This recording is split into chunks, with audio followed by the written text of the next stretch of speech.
Le Congo a accueilli du 25 au 29 mai 2026 la 61e Assemblée annuelle du groupe de la Banque africaine de développement. Ces rencontres ont réuni dirigeants politiques, institutions financières, investisseurs et acteurs du développement afin de réfléchir aux nouvelles stratégies économiques du continent africain. Nous recevons aujourd'hui dans l'interview Francisca Tachop-Belobé, commissaire chargée du développement économique, du commerce, du tourisme, de l'industrie et des mines à l'Union africaine. Madame la commissaire, bienvenue sur Africa 24. Merci beaucoup, merci de m'avoir invité.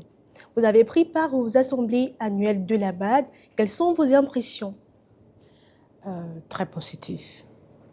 La réunion de cette année a été convoquée sur le thème mobiliser le financement pour le développement d'Afrique à grande échelle dans ce monde fragmenté. Voilà, effectivement. En effet, c'est un sujet qui est d'actualité. Nous faisons face à une recrudescence très aiguë des différents types d'aides, d'appui que le continent a connus depuis belle lurette.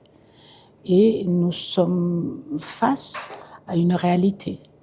Il faut que l'Afrique trouve des moyens pour financer son investissement dont on a calculé par les études faites par la même Banque africaine de développement que nous avons besoin d'à peu près approximativement 300 milliards de dollars annuellement pour cet investissement.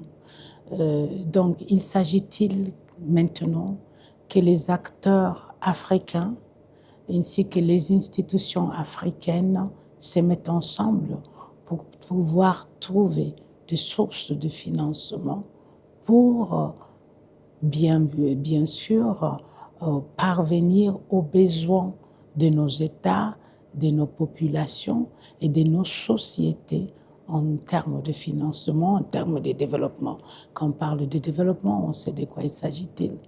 Donc, pour nous, l'Union africaine, qui travaillons très étroitement avec la Banque africaine de développement, nous nous réjouissons du succès de cette réunion annuelle de la BAD. Le président de la BAD, Sidi Ould, place la nouvelle architecture financière au cœur de la souveraineté économique du continent. Concrètement, du côté de l'Union africaine, que pourrait changer cette nouvelle architecture pour l'Afrique? NAFA est en ligne avec le programme 2063 de l'Union africaine, l'Afrique que nous voulons, qui a pour objectif vraiment de travailler envers l'obtention de l'Afrique d'une prospérité partagée. Et dans la quête de cet objectif très ambitieux, nous avons identifié, l'Union africaine a identifié effectivement la mise en place d'une nouvelle architecture financière africaine comme l'un des piliers pour atteindre cet objectif. Donc, et encore une fois, la Banque africaine de développement est en train de mettre en place des instruments qui nous aident à atteindre ce niveau.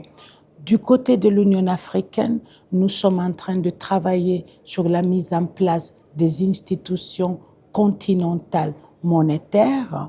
Nous venons d'adopter l'Institut monétaire africain qui aura son siège au Nigeria.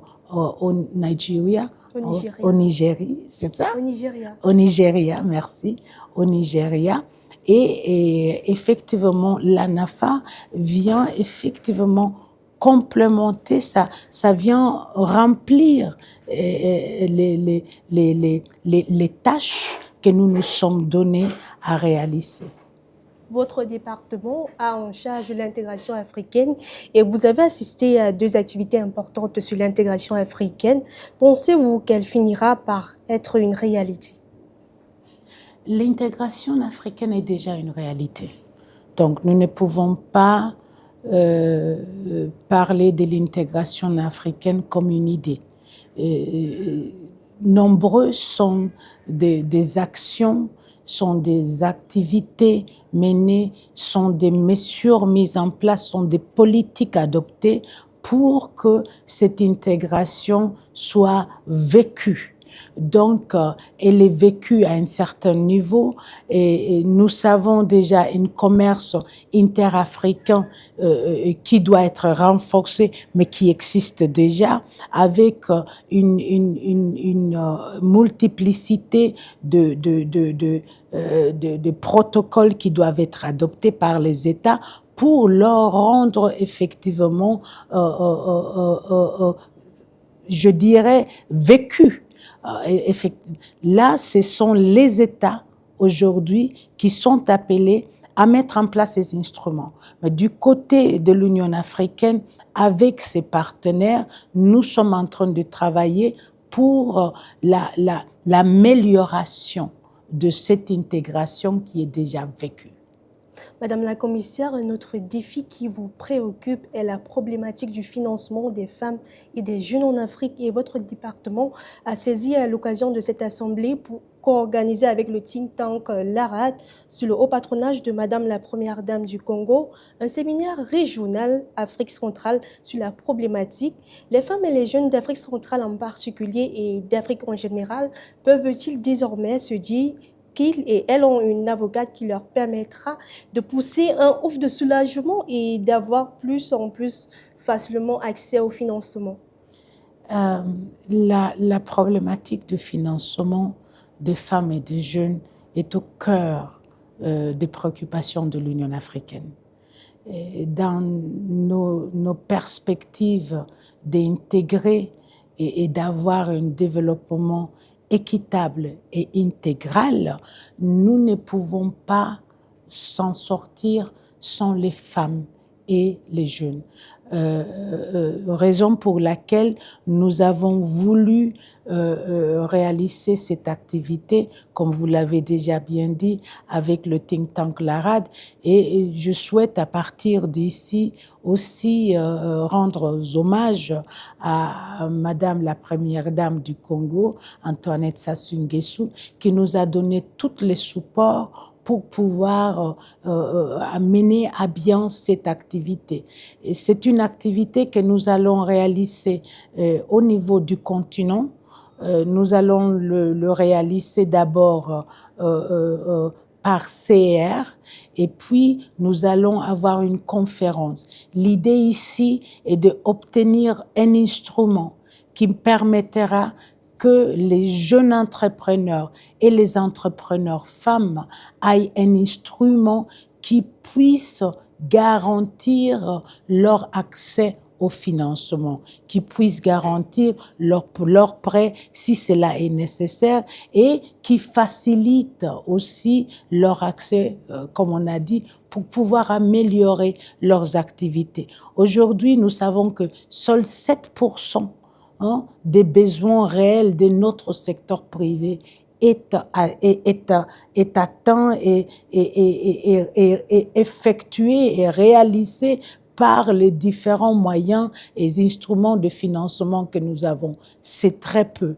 Donc nous allons devoir aller vers des instruments, vers des mécanismes qui vont rehausser ce pourcentage. Parmi les annonces ou initiatives prises lors de ces assemblées annuelles, qu'est-ce que vous a le plus marqué?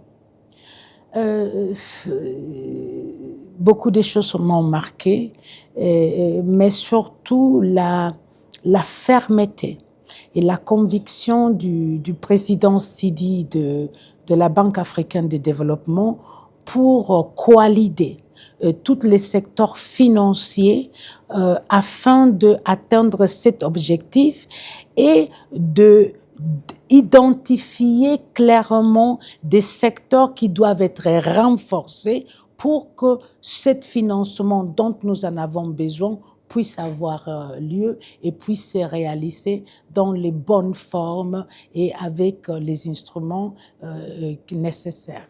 Pour chuter, après ces assemblées annuelles, pour vous, quelles doivent être les grandes priorités économiques du continent pour les prochaines années?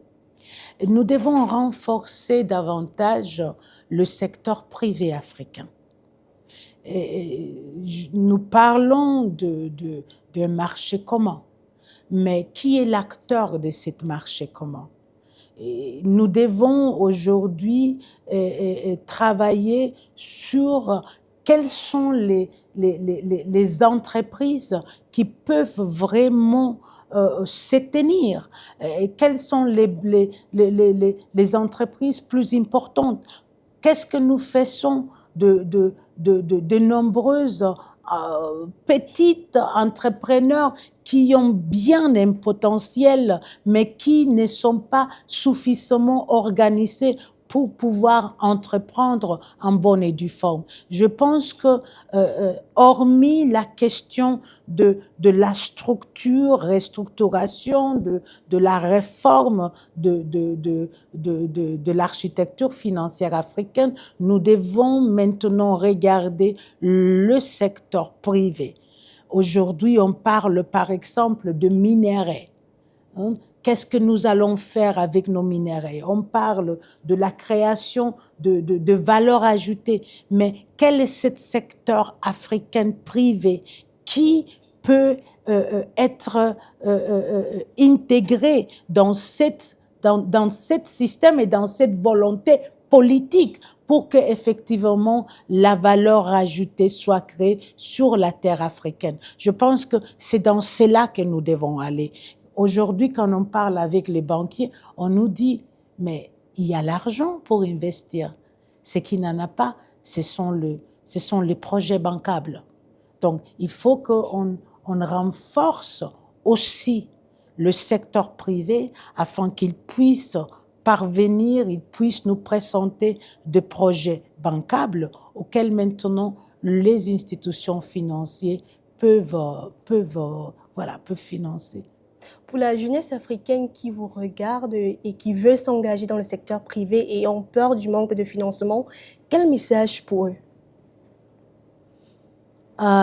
Pour un entrepreneur, peur n'est pas un attribut. Déjà pour quelqu'un qui est entrepreneur, il a déjà supéré cette phase de peur.